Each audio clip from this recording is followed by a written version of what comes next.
दोस्तों, हक़ मौजूद जीएस सिंध।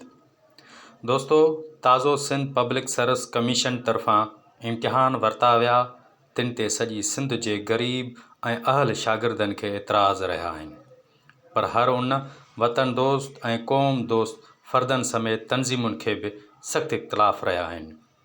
दोस्तों, इन सॼे अमल खे नज़र में रखंदे सिंध यूनाइटेड पार्टी तरफ़ां रसूल बख़्श थेबे जी अॻुवाणीअ हेठि सिंध पब्लिक सर्विस कमीशन जी हेड ऑफिस अॻियां एहतजाजी मुज़ाहिरो कयो वियो।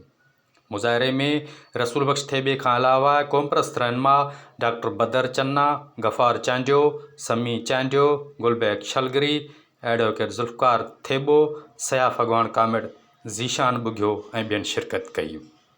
मुज़ाहिरीन ऐं मीडिया सां अॻुवाणनि ॻाल्हाईंदे चयो त सिंध पब्लिक सर्विस कमीशन जे ताज़नि गेज़ेटेड ऑफिसरनि जे इम्तिहाननि में रिकॉर्ड करप्शन थी आहे। अॻुवाणनि इल्ज़ाम हणंदे चयो त सिंध पब्लिक सर्विस कमीशन हाणे पीपुल्स सर्विस कमीशन थी वई आहे, जेका ज़रदारीअ जे हिमायतियुनि ऐं वॾेरनि जे नाअहल औलाद में पोस्टूं विरहाए रही आहे, या वरी किरोड़े रुपयनि जी करप्शन जे वर चाढ़े रही आहे।